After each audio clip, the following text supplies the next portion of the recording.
आए भगवान की कथा का श्रवण करना ये आपका साध्य है। और ये किनकी कथा? भगवान शंकर की कथा, शिव पुराण का आधार, ये आपका साध्य विषय है। और आपका साधन क्या है? घर से चलकर कुछ पूजा की सामग्री लेकर शरीर सहित यहाँ पधारना और यहाँ बैठ कर के कठिन तपस्या करना, ये आपका साधन है।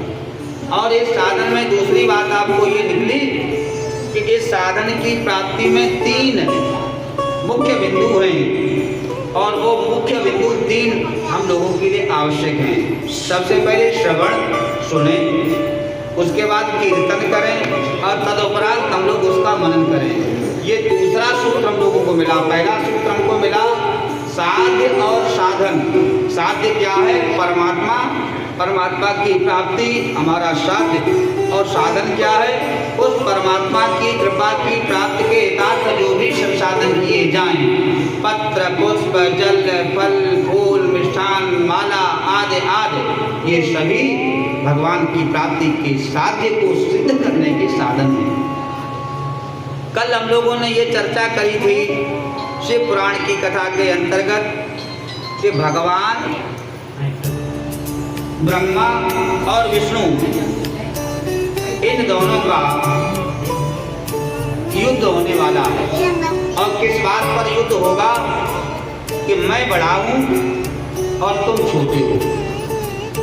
ब्रह्मा का कार्य सृष्टि का सृजन करना और विष्णु का कार्य सृष्टि का पालन करना।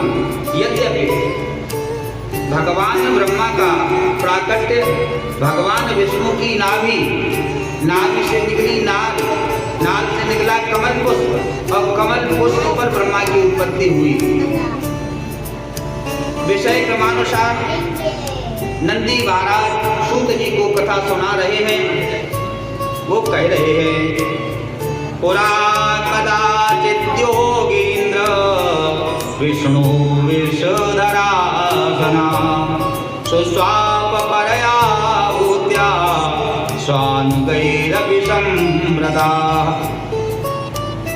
प्राचीन काल में किसी समय भगवान शेषनाग पर विराजमान हैं अपनी धर्म अंगी भगवती महालक्ष्मी के साथ में, और विभिन्न पार्षद उनका संकीर्तन कर रहे हैं, स्तुति की जा रही है और भगवान तल्लीता के साथ में प्रसन्नता से सो रहे हैं।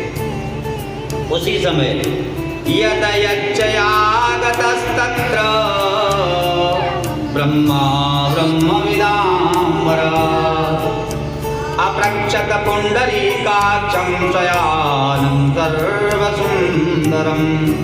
ब्रह्मवेत्ताओं में जो ब्रह्म के ठीक ठाक जानकार हैं उनको ब्रह्मवेत्ता कहा गया। उन ब्रह्मवेत्ताओं में भी अग्रगण्य श्रेष्ठ हैं भगवान ब्रह्मा जी।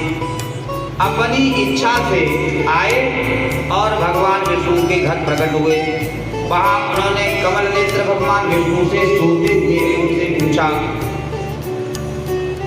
कस्त्वं पुरुषयक्षेषे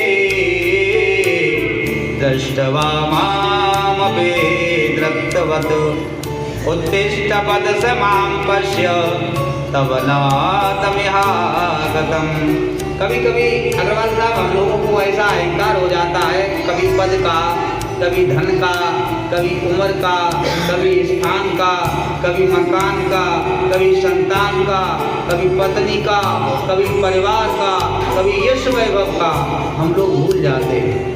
इनको अपने ऐश्वर्य और ब्रह्मवेत्ता का ज्ञान है तो ब्रह्मा जी भूल गए हम किससे क्या कह रहे हैं। क्या कहने लगे? कस्त्वं पुरुष इच्छेषे, कौन हो तुम? किस और इच्छा से बड़ी प्रसन्नता से लेते हुए हो और ममापि दृप्तवत्, मुझको देखने के बाद भी तुम उठ नहीं गए। मैं शेष हूँ। आगति गुरु महाराज दृष्ट्वा यो दृष्टवचरे, मुझे देख लिया है, मैं बुजुर्ग हूँ, मैं श्रेष्ठ हूँ और मैं तुम्हारे सामने खड़ा हूँ और मुझे देखने के बाद भी धृष्टता करते हो, धृष्टों की तरीके से वैसे शांत स्वभाव से लेटे हुए हो, ये अशिष्टता कर रहे हो, ये कोई तुम्हारा तरीका हुआ?